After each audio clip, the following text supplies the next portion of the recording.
This is Jim Callis from MLB.com, and this is your first look at first Bowman prospects in 2023 Bowman Chrome. I can't remember an international prospect as exciting as Ethan Salas. He was the consensus #1 prospect. The tool set's crazy with him. I mean, he's a catcher. He's got a chance to have 4+ tools. It's crazy how well he runs his staff for a 17-year-old kid who's just gotten into pro ball. And he could be like what we're seeing Adley Rutschman do with the Orioles. But he's got that kind of upside where he can make a huge impact on both sides of the ball.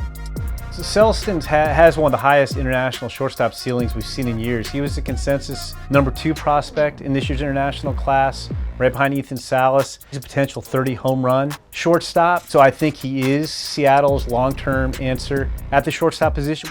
Vargas could be a franchise shortstop. He was one of the best prospects on the international market this year on both sides of the ball. He's pretty complete package defensively. He's got actions, he's got range, arm strength, good hands, good internal clock at shortstop. The guy he reminds me of, but you're talking about Dodgers shortstops, is Corey Seager. There's a couple things that stick out about Duno, and it's interesting because in most years he would have been heralded as the best catching prospect in international class because he's that good. This year he's a little bit overshadowed by Ethan Salas. I don't think fans necessarily understand how good this guy is. Incredibly physical for a guy as young as his. Potential 30 homer power. I mean, there's strength, there's bat speed. He's going to get stronger. And what I like is he's not a guy who sells out for power. Maeda really became a target for the Yankees, a priority. He's got incredible bat speed. It prompts a lot of Gary Sheffield comps. What's interesting about Maeda, so bat speed sticks out the most, but this guy could have plus or better tools across the board. I mean, this guy has got one of the highest ceilings in this year's international crop. I don't think there's any question.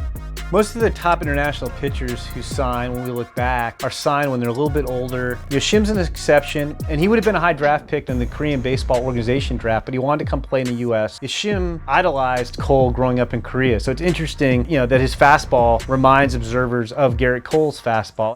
I'm excited to see what comes of Diaz. He has some of the best all-around tools in this year's international class. He's got the arm strength to play anywhere. The Astros, I don't know what the secret sauce is, but they get more players to reach their ceiling or sometimes exceed it. And if they can polish up the bat and get the most out of his power, Diaz could be a really, really exciting player.